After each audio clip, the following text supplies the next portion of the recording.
ڕۆژ لەگەڵۆی کا پرۆگرامەکەمان تایبەت کردووە بە نەورۆز چەند میوانێکمانە بێ لە ستۆدیویا کە گفتوگۆ بکەین لەسەر مێژووی نەورۆز و بەڕێوەچوونی چالاکی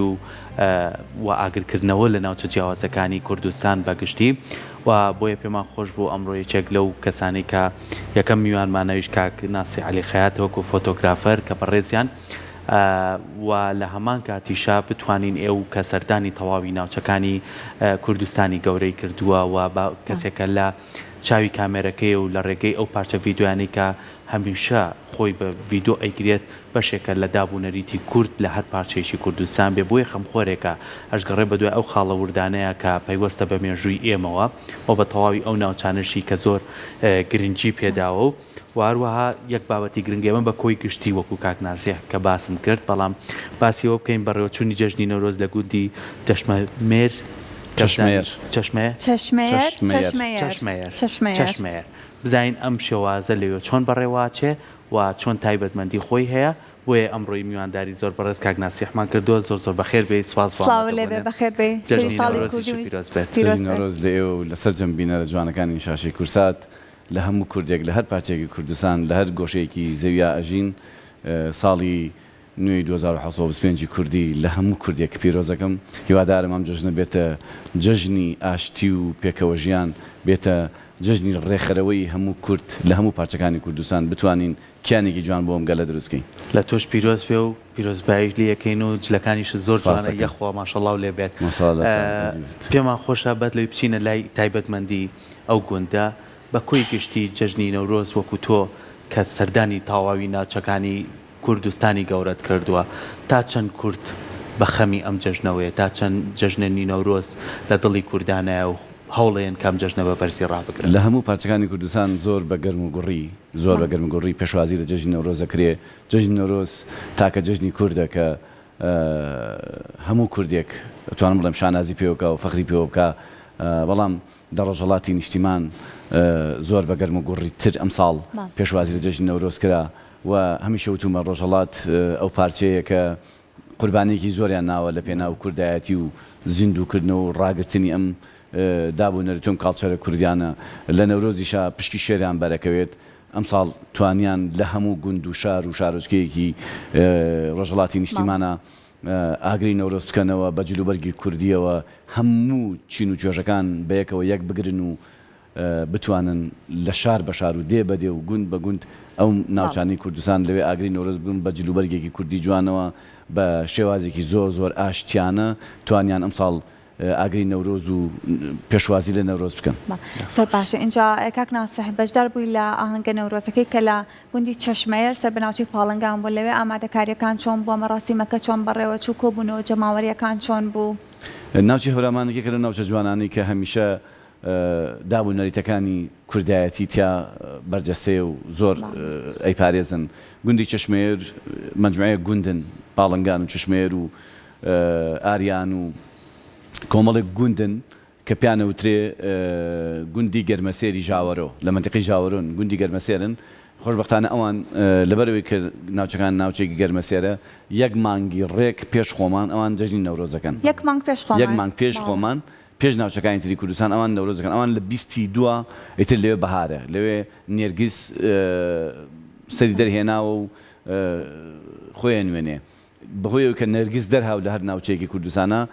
ئیتر نیشانەی هاتنی بەهارە خۆشبەختانە ناوچەی گەرمەسێری هەورامان لە 22 بەدواوە نێرگیز دەرێت و گوڵ و گیا دەرێت لەوێ ئەوان لەوێ مانگێک پێش خۆمان لە 22 ئاهەنگی نەورۆزەکەن بەڵام ئەم ساڵ بەهۆی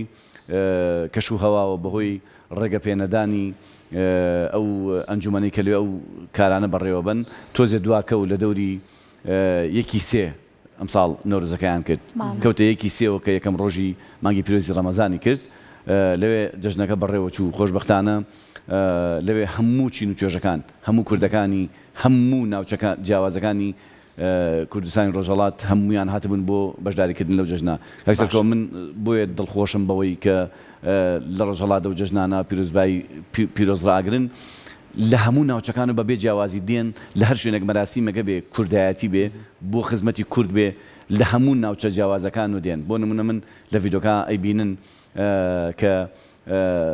کوردەکان هەمووی ڕست کردووە لە بەختیاریەوە هەتاوەکوونە سەر دەشت و موکریان هەموو جلوبەرگەکان بە جلوبەرگانە دیارە یەکێک لە مجموعەیە کورداتبوون لە بەختیاری و کوردەکانی بەختیاری کە زیاتر لە 300 ساڵە ئاوارە بوون ڕۆشنەتە منتیقی ئەسفەهان لەوێ ناوچەیەکە پێڵەن بەختیاری لەوێ نیشتەجێ بوون لەوێ هاتبوون لە خوراماباتۆ لە هەرسینەوە لە کرماشانەوە لە مەریوانەوە لە سنەوە لە بۆکانەوە لە سەقزەوە لە مەهاباتەوە لە سەردەشەوە لە نەغەدەوە لە ڕەزای ئورومیۆ لە میاندواوە لە هەموو شارەکانەوە هاتبوون بۆ بەشداریکردن لەم نەورۆزە خۆشبەختانە توانی ئەم نەورۆزە بە ئاشتیانە بەڕێ بچوو و هەموو کوردەکانی ناوچەکان بێنێ لەوێ کۆیان کاتەوە و بیرروڕا بگۆڕنەوە و پیرۆزبایی جەژنی نەورۆز دێکتری بکەن زۆر دڵخۆشی نێمەشکە لە ڕۆژهڵاتی کوردستان بەو شێوەیەش ئاوا هەموو کوردان کۆبنۆک و فراتیشە سە ئاماژەی پیا لە باکووری کوردستان کامڕۆ خەڵک بە جۆش و خۆشەوە خۆی ئامادە کردووە دڵخۆش مەمەشێکێکە لە دیارەکانی جەنابەت کە لە ملم کردووە لە باکووری کوردستانەوە نابوو یەکێک لە ناوچەکانی ئەوێ دڵخۆشی و بە خۆشحاڵیشەوە لە ملم کردووە زۆر سپاس باسێکی ئەوە بکەین ئێستا من لە سەرەتای پرۆگرامەکە تایبەتمەندی کۆمەڵی وڵات بۆ جەژنی نۆرۆز خستمە ڕووکە خواردن ئامادەکردنە و چۆنێتی سەردانی یەکترکردنە و چۆن توان ئەم بۆنەیە بە جوانی بەڕێکەن لە ڕۆژهەڵات بە تایبەتی لەو گوندە تایبەتمەندیەکانیان چییە بۆ نمونە لای خۆمانە گۆڕین ئێوارە ئاگرەکەینەوە دوای هەڵپەڕینێکی زۆر هیلاکە بین نانێکی خۆشە خۆین دوای ئەڕێنە سەر شەقامەکان شوێنە گشتیەکان بۆ خۆمان تێکەڵیەکە بین ئاهەنگە جێڕین لەوێ چییە تایبەتمەند لەوێش تایبەتمەندەکان هێرەوەی ئاگری نەورۆزەکەنەوە هیچ دارێکی زۆر دێناگری نەورۆزەکەن و ناوڕاست خەڵکێکی زۆر لەوێ بێ گۆرانی بێژە میلیەکان لەوێ هەموو بەشدارە بن لەوێ گۆرانیڵ کچ و کوڕ هەڵەپەڕن وەزائیدەنێکێک لە جوانیەکانی ئەو ناوچەی هەمووی بەجلی کوردیەوەیە باوەڕکە یەک کەس نابینی جلی کوردی لەبەرانە بێ جا هەر کەسە و بە جلوبەرگی ناوچەکەی خۆیەوە هاتووە ڕۆژە ئاسایەکانی زۆر بێکات ڕۆژەی ئاسەکان لەبەریانە بەڵام بە تایبەتی لە ڕۆژی نەورۆزە ئەو جلوبەرگە ئەبێ هەمووی کوردی بێ هەمووی بە جلوبەرگی کوردیۆ بە پۆشاکێکی جوانی ڕسەنایەتی کوردیۆ بەشداریەکەن لەوێ وەزایدەن دوای ئاگری نەورۆز تەمان لەوێ ئێوارە هەموو ئێوارێ لە ناوچەی هەورامان میکە باسەکەم ناوچەی هەورامانە ئێوارەکەیتە دوای ئاگری نەورۆز لە ماڵەکانە هەمووی خۆشترین خواردنی کوردەواری لێنن ئیتر بۆ نمونە ماڵی وایە قاز و ساوەر ماڵی وایە گۆشتی حیوان و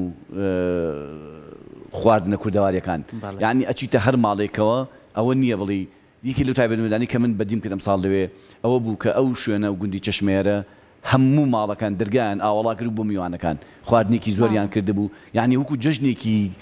نەتەوایەتی ئەمان سەیرەکەن هەموو ماڵەکان خواردنێکی تایبەت دروستەکەن هەموو ئەو میوانانی کە دەچن ئەوێ لەوێ ئیتر ئەوتیانێ مەطعەم و ڕستوران توشتانیان نییە هەر کەسە و میوان کۆمەڵی میوان ئەباتۆ لە ماڵ نان بخوات یعنی ئەو ماڵانە زۆر بە عشقەوە زۆر بە محیبەتەوە پەلی میوانەکان بە زۆر ڕاکێشنە ژوورۆ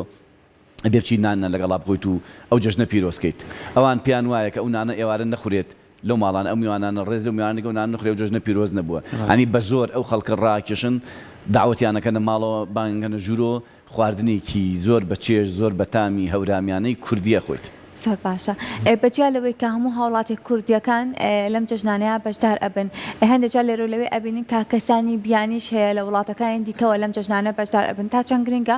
ئەم جەژنانە ئەم بۆنێنەتەواییانە گرنگی زیاتری پێ بدێت بۆ ئەوەی کە ئێمەش بە هەموو جیهان بڵێن بڵێ ئێمە کورد زیندوین ئێمە کورد لەوەی کە ئێمەش خاوەنی چەندین مێژووین چەندین جەژنی تایبەتین چەندین بۆنەین بەتاکیت من ئەم ساڵ کۆمەڵە سەحافی و ڕۆژنامەنووسی بیانیم بینی لە چەشمێر بەداخەوە ناڵم وەکو ئاڵوگۆڕ بە تاریخەکەی کرا دوسێ جار ئاڵوگۆڕ بە تاریخی کرا ڕۆژنامەنووسێکی زۆر بیانی هاتوونە ئێرانەوە بۆی سەردانی ئەم نەورۆزە بکەن چکەن یەکەمین نەورۆز بوو لە ڕۆژهڵات کە بەڕێوەچوو زۆر هاتبوون بەڵام لەبەروی تاریخەکەی 20 ڕۆژێک 10 ڕۆژێک 5 ڕۆژێک ئاڵوگۆڕی پێکرا هەنێکیان ڕۆشتبوونە بەڵام ئەوی کە بینیم لەوێ کۆمەڵە سەحافی بەرازیل لە بەرازیل لە وڵاتی بەرازیلەوە هاتبوون کۆمەڵ سەحافی ژاپۆنی یابانی لێبوو کۆمەڵ سەحافی سینی لێبوو کۆمەڵێ سەحافی وڵاتەکانی تر لێبوو یعنی ئەوەی کە من بینیم تا دە سەحافی بیانیم بینی لەوێ کە هاتبوون بۆ تەختێکردنی ئەو نەورۆزە و مەراسیمە زۆریان بەلاوە سیر بوو کە هەموو کوردانی هەموو ناوچە جیاوازەکان هاتوون بەشداریەکەن ینی تایە بۆ ئەویت من تەمان من کۆمەڵی وردەکاری هەیە لە ناو مەراسیمەکانە دایمەن لە سەردانەکانمە ئەگەڕم بە شوێن شتە جیاوازەکان و شتە دەگمەنەکانە مقابلی هەندێک خەڵکەکە دەموو ئێوە بۆ لەکوێ هاتی بۆ نمونەوی من لە نەغەدەوە هاتووم لە نەغەدەوە هاتنت بۆ ئێرە مەصرفێکی زۆر و کردووە چۆن ئەو بڕیارە داوە سوێنی خاوتی بازنگی دەستی ژنەکەی ئایرە یادم وتی بازنگی دەستی تاکە لە بازنگی دەستی ژنەکەم فرۆشتووە یامانە بە بانزین و بۆ مەسەف هاتوین بۆ ئێرە یعنی لە ڕووی دەرامەت و دەرامەتیان زۆر کەمە زۆر وەزیان باش نییە بەڵام ئامادەن بۆ بەشداریکردن لە کارێکی نەتەوایەتیە ئامادەن بۆ بەشداریکردن لە کارێکی کوردی و ڕەسەنایەتیە بازنگی دەستی ژنەکەی بفرۆشە بێت بۆ سەردانیکردنی و ناوچێ ینی ئەمە زۆر گرنگە ئەمە قوربانیدانە کاک سەرکۆ بۆ کاری نەتەوایەتی ینی پێم خۆشە من لە هەموو ناوچەکانی تری کوردستانە هاونیشتمانیان ئاوا بەعیشقەوە بەشداری کارە دەتەوایەتەکان بکەن نەورۆز و ئاهەنگە کولتوری و کەلەپوریەکانمان بکەن بۆ ئەوەی ئەم نەریتوودا بوو نەریتە جوانەی کە هەمانە هەم بە جیهانی بناسیێنین هەم بەنەوەی نوێی بناسیێنین و پێیان بڵین کورد خاوەنی ئەم شتە جوانانەیە کورد خاوەنی ئەم یەک ڕیزیە ینی مەکە سەحەفە بەرازیلەکان کە پرسیارم لێ کرد چۆن سەیری ئەم نەورۆزە چۆن ئەبینی لای تۆ چمانایەکێ ئەڵێ کە لەوانەیە کە زۆر لای من گرنگ بوو ئەم هەموو عەشامەتە کە ئەیبینم هاتوۆتە ئێرە هەمووی هەرێکی لە ناوچەیەک هاتوون پێکەوە ئاشتی خوازن و پێکەوە هەڵەپەڕن و خۆشی و شادی دەرەبڕن و نابینم جەنگێک شەڕێک بەرکەوتەیەک هەبێت لە ناو ئەمانە وتی لە هەر وڵاتێکی ترە ئەمە 1000 نەفەر کۆ بێتەوە باوەڕکرد لەم 1000 نەفەرە بەرکەوتە ئەبێ ینی ناخۆشی ئەبێ و شەڕێک یان وردە شەڕێک دروستە بێ بەڵام تۆ بینی 50000 نەفەر هاتوۆتە گوندێکی ئاوا بچووکەوە ئەم هەموو خەڵکە بەرێکەکەون نابینی شەڕێک ببینێ وەزائیدەن لەوەش تەعەجب ماوم کە پرسیارم لێ کردوون هەریەکی لە ناوچەیەکی جیاوازەوە تایەتی 10 ساعت بە سەعادات و بۆ بەشداریکردن لەم نەورۆزە تایەتی 7 ساعت تایەتی 5 ساعت تایەتی 6 ساعت هیچی لە 5 ساعت کەمتر شارەکانی تر 5 ساعت کەمتر بینیان نییە کە هاتوون بۆ بەشداریکردن لەم نەورۆزە هاتوون لێرە هەمویان پێکەوە بە ئاشتی بە پێکەوە ژیان وتی من بۆم دەرکەوت کە کورد ملەتێکی ئاشتی خوازە و خاوەنی ڕەسەنایەتیە ڕاست دەستە خۆش بێ بێگومانە مەش هەستێکی زۆر خۆشەکە بتوانی هەست بۆ کوردایەتی خۆی بکەیت تەنانە دەگەر بارودۆخی مادیش و باش نەبێت تۆ پەنابەری بۆ کۆمەڵێک لە پێداویستیەکانی ژیانی خۆتان بەس دەبێت ئەو ڕۆژە لە تۆ نەڕات کە ڕۆژێکی مێژوویە لای خۆمان بۆ نمونە لە باشوور ئەوەی کە تۆ بەدیت کردو بۆ نمونە ئەبینین لێرە ئێمە هەموو ساڵی ئێمە خۆمان یادی نۆرۆز بە بەرزی ڕاکتینەوە ئەبینین لە مامەیارە کۆمەڵێک یادی جوانەکرێتەوە لە شەقامی سالم یادەکرێتەوە لە پارکەکانمان یادەکرێتەوە بۆ ناوچەکانی تر بۆ هەورامان بۆ هەڵەبجا بۆ ناوچەکانی تر ئەمانەش هەوڵێن کە ئەم یادە بە بەرزی ڕاکردن کاگناسی ئەوەی کە تۆ ئاگادار بیت بەڵێ من سەردانم کردوون هەموو نەورۆزەکان لێرەش ساڵانی ڕابردوو ئەم ساڵیش ئینشاڵڵا سەردانەکەم و لە سلێمانی ئەوەی سلێمانی ئەتوانم بڵێم سلێمانی و ئاکریە پایتەختی نەورۆزیە چوارپاچێ کوردستانە شاری ئاکریش بەڕاستی ئەوانیش خەڵکی شارەکە قوربانێکی زۆرە دەن لە پێناو زیندوکردنەوەی ئەو نەریتە لە پێناو مانگا ئامادەکاریەکەن بۆ مەشغەڵ و ئاڵای کوردستان و بۆ ئێوارە سەرکەوتن و ئاڵایەکی گەورەی پیرۆزی کوردستان نمایشەکەن و خەڵکەکەی کچ و کوڕیان ببێ جیاوازی مەشغەڵی نەورۆزە بەنە سەر چیا بەرزەکان و ئاگری نەورۆزەکەنەوە و میوانێکی زۆر لەوێ و خۆشبەختانە ڕێزێکی باشیان لێگرێت لە سلێمانی وەگە بینین لە مامەیارە لە شەقامی سالم کەیتر لە هەموو جیهان و سەرسامی هەیە بۆ ئەو خەڵکە چێتە شەقامی سالم و ئەو خەڵکە بینە شەقامی سالم و لە هەر بین 100 مەتر و 50 مەترێکە سێجێکدانراوە و گۆرانی ئەوترێ و شعرە خوێندرێتەوە و دابوونەریتە کوردیەکان پیشانی خەڵکانە درێ یعنی ئەو هەموو عەشامە بینی لە شەقامی سالمە ئەبینیت لەوێش بە هەمان شێوە هەمووی بە ئاشتی هەمووی پێکەوە ژیان هەمووی لەگەڵ ماڵ و مناڵی خۆیان هاتووە بۆ دەربڕینی خۆشی و شادی ساڵی تازە و نەورۆز پیرۆزەکات لە مامەیارەك و بینین مامەیارە لە مێژەوە ئەو دابوونەریتە دەوێ هەر بەردەوام بۆ هەر بەردەوامیشە بێت سوپاس بەخوا کۆمەڵێک خەڵکی باش لە شاری سلێمانی کە خەمخۆرێکی جددین بۆ ئەم مەراسیمە بەڵام بەداخەوە لە کۆمەڵێ لایەنی هەن کە ئەیانەوێ ئەم نەورۆزە نەکرێ و یان بەشتی خراپ ناوێ بن لەسەر مێنبەرەکانیانەوە ئینشاڵڵا ئەمە کاریگەری نابێت بۆ کورد و ئێمە دڵسۆزی زۆر باشمانەیە کەسی زۆر باشمانەیە کە لە کوردستان لە هەڵەبجە لە هەورامان لە گەرمیانە بینی لە قەڵای شێروانە ئەمڕۆ بیبینە بزانێت چ عەشامێک لەوێ کۆ ئەبێتەوە بەم ڕەمەزانش چ خەڵکێکە چێت لەوێ چ ئاگرێکی جوانەکەنەوە لەسەر قەڵای شێروانە لە مامەیارە لە هەورامان لە هەڵەبجە ینی سوپاس بخوا کورد لە هەر چوارپاچێ کوردستان ئەتوانم بڵێم بەعشقەوە پێشوازی لەم نەورۆزەکەن هیوادارم تا ئەبەت خەمخۆرانی ئەم میلەتە خەمخۆرانی ئەم جەژنە هەر بمێنن و پایدار بن و بۆ ئەوی ئەم جەژنە هەروە بەجوانی بمێنێتەوە. قسەکانت خۆش بێ اینجا کاک ناسە هەمیشە تێبینیەوەمان کردو کە بەڕێزت لە چاوی کامێراکەتەوە هەمیشە لەو ناوچانەی ئەتەوێت لەوەی کە هەمیشە ئاڵێن هەندێک شت هەیە بە بەڵگە ئەمێنێتەوانە کە وێنەیەکە کە لەوانەی کە ئەتوانین بڵێن کە بۆ چەندین نەوە ئەمێنێتەوە تا چەند گرنگە بەڕێزت کاتێک کە لەم مەراسیمانە بەشدار ئەبیت بە چاوی کامێراکەتەوە تو ئەتوانی ئەو فۆتۆیانە ئەگریت و ئەیان نەخشێنیت بۆی کە بمێنێتەوانە و بەڵگەیەکی مێژووی. من زۆر گرنگە لام هەمیشە وتومە گرنگترین شت ئێمەی ڕاگەیاندکار و ڕۆژنامەنووس و فۆتۆگرافەر ینی ئەرکە لە سەرشانمان کە ئێمە ئەم کارانە دیکۆمنت بکەین هەم وەکو ئەرشیفی لای خۆمان بیاڵینەوە هەم بە دنیای دەرەوەشی بناسێنین. خۆشبەختانە من نەورۆزەکانی هەموو پارچە جیاوازەکانی کوردستانم گرتووە بۆ تایبەتەکانی دیکەش بەشدار ئەبێت هەموو ئەی نێرمە دەرەوەی وڵات بۆ ئوتێلەکان بۆ ڕستۆرانتەکان بۆ کافیەکان لەوێ نمایشەکرێەوە لە پەیمانگا و زانکۆ و هونەریەکانە لەوێ ئەیان نەمێ کە لەوێ نەقاشەکان ئیشی لەسەرکەن لەوێ تابلۆکان هەڵبواسرێ ئەنی زۆر گرنگە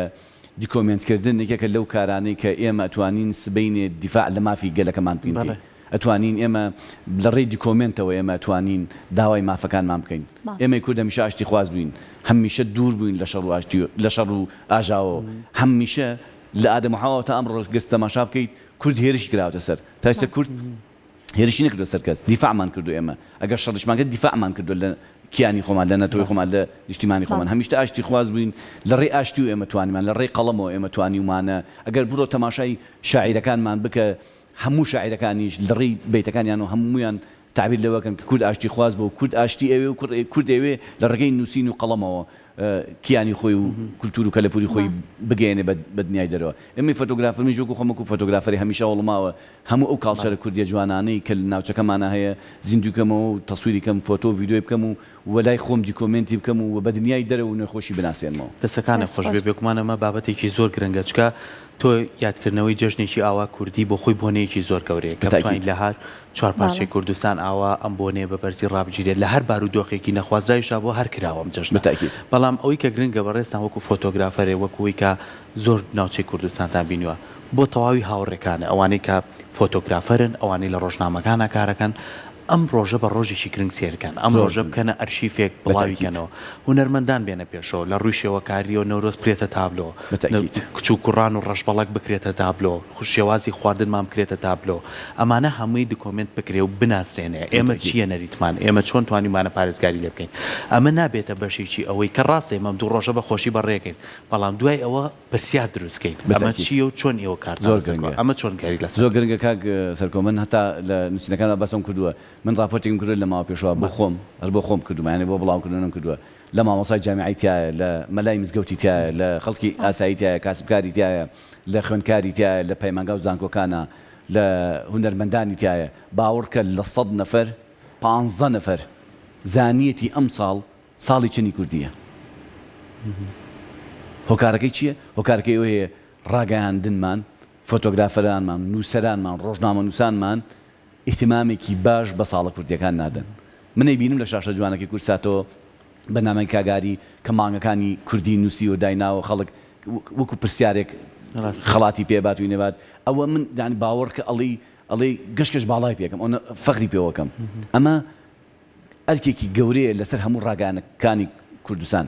یعنی ئێمە ڕاگەیانمان زۆر زیاتر 100 ڕاگەیان شاشەمان هەیە گرنگ ئەم ڕاگەیانکردانە مانگی پێشەوە مانگی دوایەوەش ئەم ساڵە کوردیە بنووسن لەسەر شاشەکانیان بەنامە بکەن لەسەر ساڵە کوردیانە لەسەر مانگ لە کوردیەکانیان باوەڕکە کاک سەرکۆ ئێستا وەرە من و تۆ با بڕۆین بچینە ناو زانکۆکان کەیتر شوێنی علم و زانستە پرسیاری مانگە کوردیەکانە لێ بکەین لە ساڵ هەشتادی نازانێ مانگ کوردیەکان چێ نازانە ساڵی چەندی کوردیە ئەمە زۆر گرنگە ئێمە ڕۆژنامە نووسان بچین کار لەسەرەوە بکەین کە ئەم دابوونەریتە کوردیە جوانانە ئەم کارە جوانانە کاری لەسەر بکەین بۆ ئەوی بەنەوەی نوێی بناسێنین بۆ ئەوی بە دنیای بناسێنین گرنگە ینی ئەرکێکی گەورەیە لە سەرشانی هەر هەمومان هەموو تاکێکی کورد بە تایبەتی ڕاگەیاندکاران و ڕۆژنامە نووسان و فۆتۆگرافەران کە ئێمە کار لەسەرەوە بکەین ئەم کاڵچەرە کوردیانە بە زیندوی بیاڵینەوە ئەم کاڵچەرە کوردیانە پیشانی هەموو نەوەی نوێی بین هەموو ملەتی بین بۆ ئەوەی لەبەرچاوان بێ من جاران کە بە بادینی قسان لە پاڵاکردن باوەڕکە وامەزانین ڕووسی قسەکەن دیان تێ نێگەشتم بەڵام لەبەرەوەی کە شاشەکانمان هەواڵی بادینی تایە و بەرنامەی بادینی تایە ئێستا ئەتوانم قسەی پشی پێ بکەم ڕاستە ئەنی گرنگە ڕاگەیاندن زۆر گرنگە ئیحتیمام بەو شتە شاراوانە با دەری بخات بۆ ئەوەی کورد بێبەش نەبێت لەم شتانە ینی تاکی کورد هەمووی زانیاری هەبێت لەسەر شتە کوردیەکان لەسەر کاڵچۆرە کوردیەکان زمانی هەورامی جاران کە ئەگەر قسە پێ بکرێت خەڵک نێزانیجێ سە خەڵک بوو دەخەریکە لیتیەکە خەڵکی خەڵقسی پێەکە زۆر گرنگە شتانە ئێمە ئەو شتە شاراوانە بێنین پیشانی خەڵکی بین هەچەند کورسات من هەمیشە وتومە کورسات دەواازەیەک بووە بۆ داساندنی هەموو کاڵچۆرە کوردیەکان کورسات تاکە کەناڵە توان بڵێم قوتابخانەیەکی گەورەی کوردایەتیە کە هەموو تاکێکی کورد لە هەموو پارچەکانی کوردستان خۆی بەخاوەن نێزانێ زۆر سپاس پێکمانەوە ئەرچی خۆمانەکە بتوانین زیاتر هەوڵ بین و هەوڵ بین لەوەی کە چۆن بتوانین من بەڕاستی لە قسەکانی جەناب تا ئەمە زۆر گرنگە لە ناوەدا ئاکادمیەکانەوە هەر لە سەرەتاوە مناڵ فێر بکەین بەڕاستی هەتا ئەچێتەوە قۆناغانەی کە لە زانکۆی لە زانکۆ بێ هەڵسێ توێژینەوە بکات لەسەر مەسەلە کوردیەکان ینی بۆ نمونە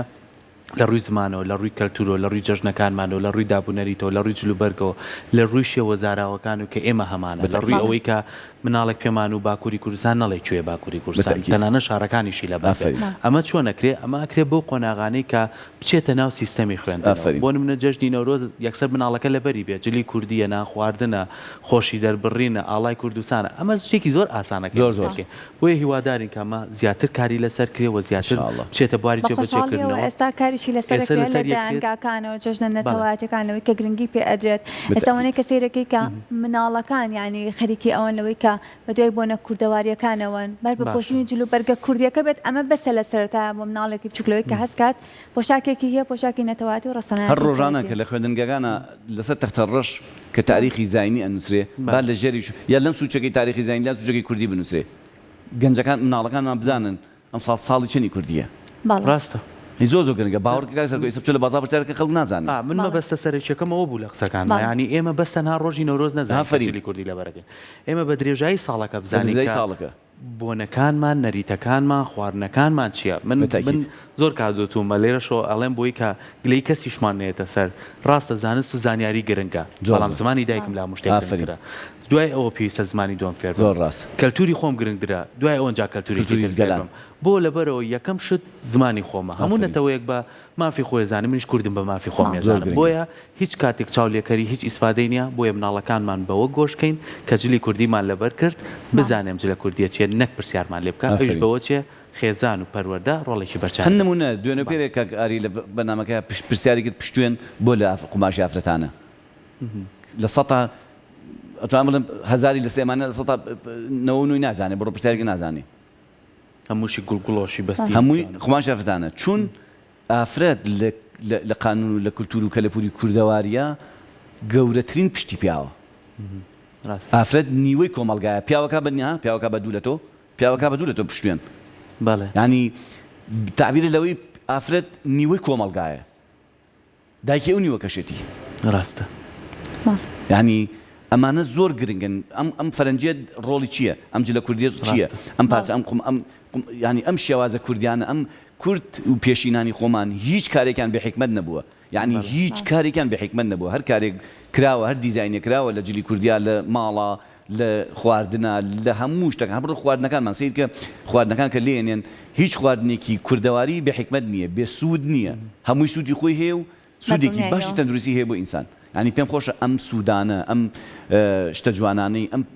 شتە کوردیە جوانانەی کە حکمەتی تیا حکمەتەکەی بۆ خەڵک ڕوون بکرێتەوە دەستەکان خۆش بێ ئەمە وێستە کەوتنە بۆ خوازیێ بەردەوامی لە کارەکەت لەوەی کە هەمیشە لە چاوی کامێراکەتەوە ئەو بۆ نەتەوایەتیانە ساڵی لە هەموو کوردوش بینەرە جوانەکەی شاشی کورسات و لە جەنابتان لە هەموو کارمەندانی کە ماندووە بن پیرۆز بە هیوادارم ساڵی ئایندە بێتە ساڵی ئاشتی و پێکەوە ژیان و بەدیهێنانی کیانێ بۆ گەلی کورد زۆر سپاس بۆ ئامادەبوون.